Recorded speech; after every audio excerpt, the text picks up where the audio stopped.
Good morning. Malipayon nga adlaw sa aton nga tanan. Kag sini nga adlaw malipayon gyud kita bangod nga ginasaulog naton subong ang Palm Sunday. Ginasaulog naton subong ang ginatawag nga the triumphal entry of the Lord Jesus Christ. Nagaagrigid ang mga manok kay nagapanrukturuok sila sa sining nga tion kag sa sining adlaw mga kuturan tun-an naton ang nagkalatabo sang nauna nga Palm Sunday. Kung wala lang siguro si COVID-19 kag wala ang quarantine, siguro ara gi kita tanan sa aton mga kasimbahanan kag malipayon kita nga nagawagayway sa mga palma to celebrate this wonderful occasion, the start of the Holy Week, Palm Sunday, the triumphal entry of the Lord Jesus Christ. But nevertheless, magapadayon kita sa aton panimbahon, kag magapadayon kita sa pagsaulog sang Palm Sunday, nagapadayon kita sa pagsaulog sang madinalag-on nga pagsulod ni Kristo Jesus sa Jerusalem. Kung aton tulukon sa nauna nga Palm Sunday, Jesus was at the top of the Mount of Olives. And kung ara ikaw sa Mount of Olives, matahom ina nga lugar, kag makita mo ang the whole walled city of Jerusalem. Even until now, it's a breathtaking experience if you are at the top of Mount of Olives. Makita mo ang bilog nga Jerusalem. Now Jesus, imagine that Jesus was at the top of the Mount of Olives and he was riding a colt. Nagasakay siya sa asno.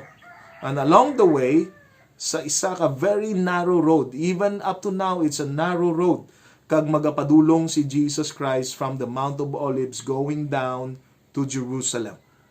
Kung aton makitaan kag madumduman ang mga hitabo sa sina nga mga tinion, nakahapit dira si Jesus sa isa ka lugar, kag nagapanambiton siya, kag nagahibi siya, bangod ang Jerusalem, kag ang mga tawo wala nagapati sang iya mensahe. But that's for another sermon. But today, we will now go to the events of the first Palm Sunday and what those events can teach us. Ano nga mga lesson ang aton nga matun-an sa mga nagkalatabo sang first Palm Sunday. Kung aton madumduman, along the way, pakadto dira sa may Jerusalem is also the Garden of Gethsemane. Kag sa sinang nga garden, later on, Jesus Christ would come back and would pray together with his disciples. Pero natulugan sila. It was that night where Jesus was betrayed by one of his disciples, Judas. Now, ang very prominent nga event sa Palm Sunday, amo ang una sa tanan, ang mga singgit sa mga tao sa kilid sang dalan. And for many times, na aton na-interpretar nga ang ila singgit was a word of praise. Ang singgit sa mga tawo nga husana, abi naton isa kadako nga pagdayaw nila. Hosanna to the highest, Hosanna to the Son of David. We thought all the while that when they said Hosanna, they were praising the Lord Jesus Christ. But no. When we study the word Hosanna, it is not a word of praise. Hosanna is a word of prayer. Hosanna is a cry for mercy. Hosanna is a shout that means, save us now. Ang tinaga nga Hosanna, hindi ina tinaga nga pagdayaw, kundi ang Hosanna nga tinaga, isa ka word nga nagapangamuyo. Isa ka word nga nagahibi, isa ka word nga nagapanghakroy, isa ka word nga nagapangabay nga luwason kita sang Dios. Kag mga kuturan sa sini nga mga tinion, tanan kita nagapangamuyo nga luwason kita sang Dios. Abi tilawan naton subong singgit sa sulod sang aton nga mga balay sang sini nga tinaga. Hosanna! Hosanna! Lord, please save us! Hosanna! Luwasa kami palihog, O Dios, kaluy-i man kami. Now nga agasinggit ang mga tao sang Hosanna, nga nagasinggit ang mga Israelites nga luwason sila. Now during that time, they were under the Roman Empire, and they were waiting for a political Messiah who is from the line of David. And Jesus, of course, was from the line of David. And they thought all the while that Jesus was this political Messiah that they have been waiting for, that will save them from the Roman Empire. Ang mga tao during that time were ready for a revolution.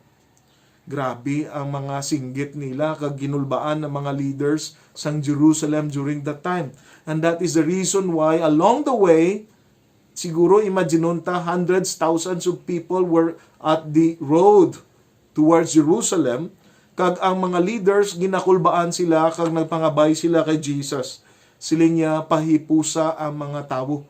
Pahipusa ang mga tao. Nakulbaan sila sa Roman Empire because the people were ready for a revolution. But Jesus answered, "If they will be silent, the stones will cry out." Ang mga bato magahambal, ang bato mismo ang magasinggit. Now, sang dito kami sa may Mount of Olives, amo na realize that there are a lot of stones on the top of the graveyard in the cemetery. Amo gali kay ang Mount of Olives sa linsong una tubtub subong, amo ni siya isa ka very precious and a very expensive burial site. Halin sa time ni Jesus Christ up to now, this is a burial site among prominent rabbis and prominent Israelites. Now, it was a cemetery during the time. Kag makibot ka mo nga sa sinanga sementeryo, tubtub subong, wala ya mga flowers. You can only find stones atop the graveyard of the people. No flowers, only stones. Kag dra mo ma-realize ang meaning sa ginhambal ni Jesus Christ. When Jesus said that the stones will cry out, it means that the whole family, including the legacy of the dead loved ones, will revolt against you. Amo na ang butsilingon nga ang bato magasinggit. Now, kung may mapa ka mo dira sa Jerusalem during the time of Jesus, makita nyo ni sa likod sang inyo nga mga Bible nga may ara sang maps, or if not, pwede nyo man ma-check sa internet kag malantaw kung ano ang itsura sang mapa during the time of the Lord Jesus Christ. Now, when Jesus was going towards Jerusalem, He was at the crossroad. May isa dara ka lugar nga pwede siya nga maka-go right, kag may ara man siya isa ka lugar nga maka-go left. When if Jesus had chosen to go right, He would go straight to the fortress of Antonia. Kagang ina nga fortress is the place where the soldiers of the Roman Empire are. Kung dito siya nagdiretso, it means nga may revolusyon nga matabo. It could have been a bloody revolution. But Jesus, of course, did not go right. He went left. And when He went left, He was riding towards the Golden Gate. And when He entered Jerusalem, He went straight to the temple.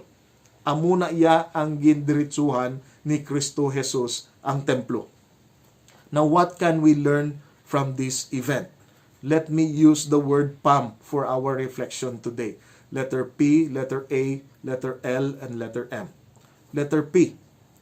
The prophecy was fulfilled when Jesus entered Jerusalem riding on a donkey.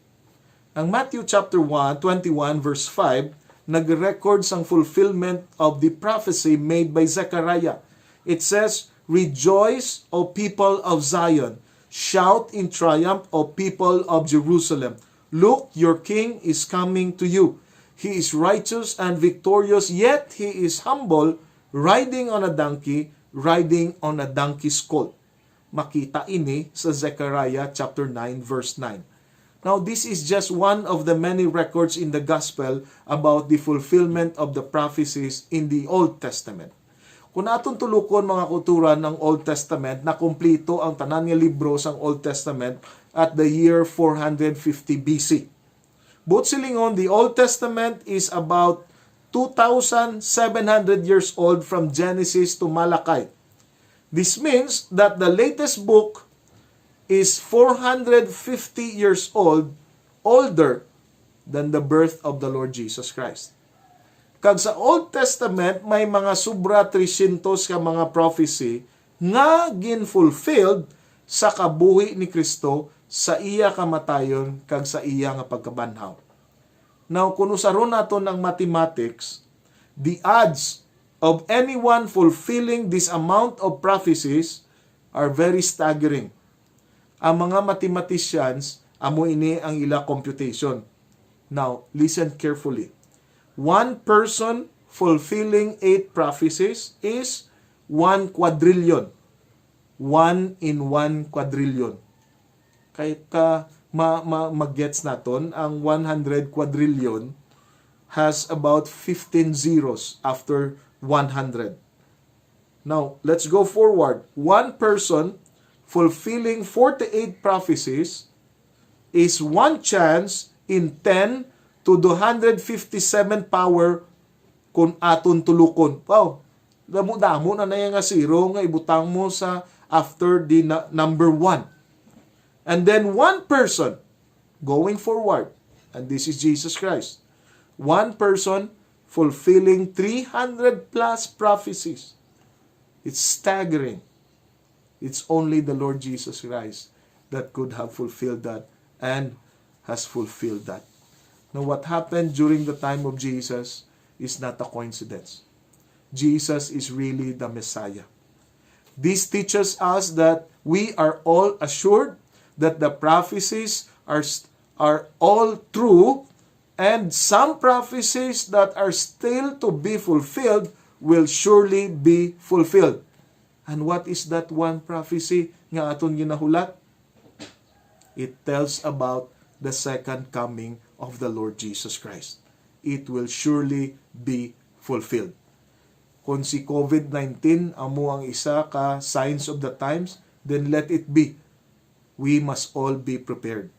Pero kung hindi man siya signs of the times, si COVID-19, still, all of us should always be fulfilled be ready of the second coming of the Lord Jesus Christ. Letter A. Allow Jesus to enter into our lives in His own terms. Now, the people of Israel during that time did not allow Jesus to enter Jerusalem in His own terms. Naga-expect sila nga ang Messiah magasakay sa isa ka war horse.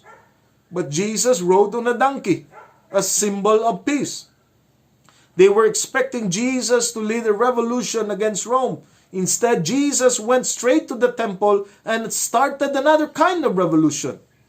Now, this is the reason why the people who shouted Hosanna later on shouted, "Crucify Him." Masubo nga mga tao nga nagapanghakroy kag nagapangabay nga luwason sila ni Kristo Jesus, nagsinggit man sila nga ilansang siya sa cross. My friends, this teaches us to open our lives without reservation and allow Jesus to come inside our lives in His own terms.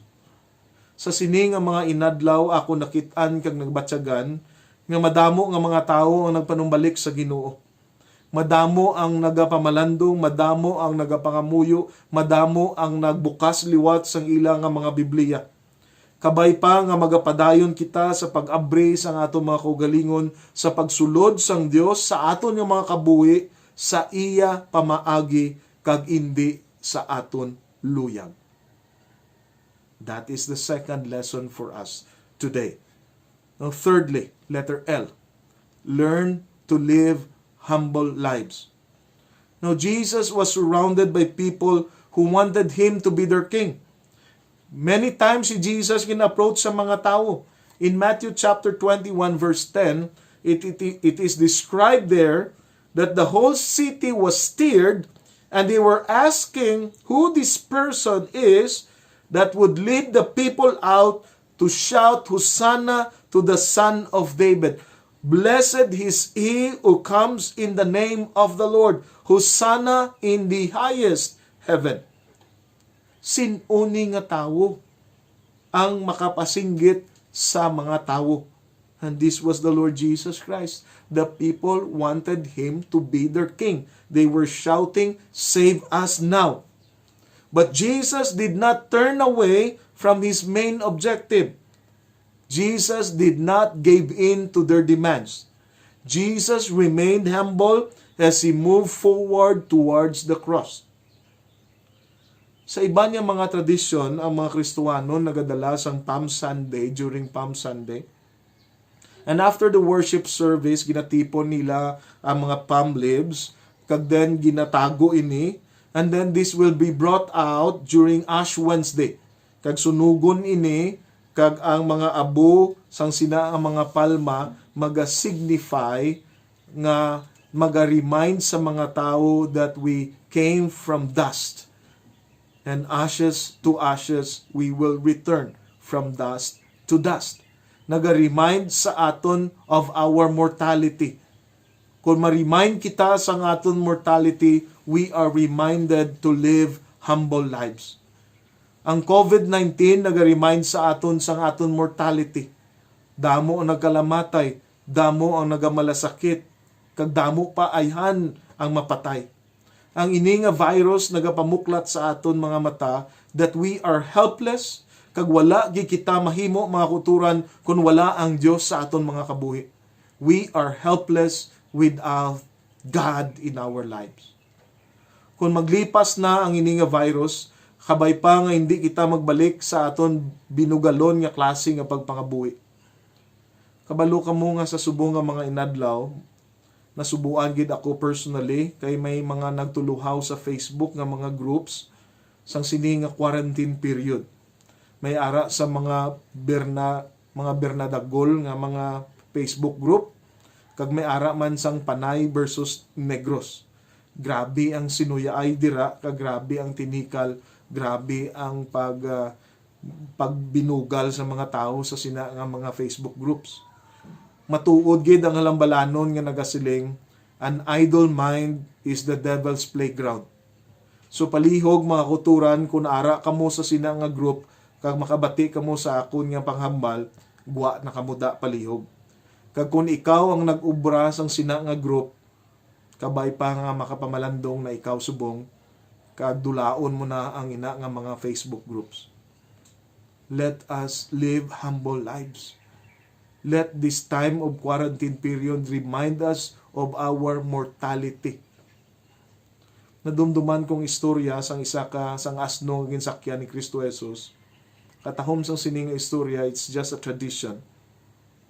Grabe ko noong yuhom sang asno nga sa pagpuli iya sa ila lugar, nagsilinggid siya sa iya kay nanay, nagpabugal siya kay nanay. Siling niya, nay, na ginuwa gid bala ang mga tao kay nagalibot ako, kag nagasiningit sila. Ginbutangan nila sa mga bayo ang dalan, kag ginbutangan nila sang palma. Bawbangod gito sa akon, hay. Siling sang sining asno. Ang isa ka symbol of humbleness nangin bugalon sa sinangation. Maayo man kay maalam ang iya iloy, siling sang sining iloy sa asno. Balik kaabi sa ruta nga ginagyan nimo kagina, kag i-report mo sa akon kung anong imo nakitaan. So masinadyahon kag nga manlipay nga naglakat ang ining asno liwat, kag ginlibot niya ang ruta nga ila ginagyan. Baw sang nagbalik siya, ang iya itsura hindi madrawing, nasubuan siya, nasubuan ang ining asno. Nga napamangkot siya sa iya nanay.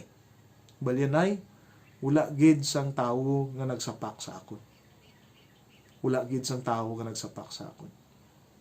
The lesson for us in this story is this. Kung wala si Jesus Christ sa aton kabuhi, wala gid kita. So let us learn to live humble lives. Letter M, and this would be the last. Make straight the corrupt practices that you will see. Now Jesus was angry with the businessmen and religious leaders because they were taking advantage of the people. Ang templo ginhimo nila nga balay sa mga kawatan. They exchanged the currency rate during the time for the temple money in a very losing exchange rate. Grabe ang ila ginhimo during that time.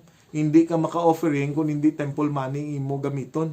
Kag ang imo kwarta nga dalon, ginatinuntuhan nila kag ginabintahaan nila ang tao. They would also declare animals like sheep to be unworthy to be sacrificed and just exchange it with a dove.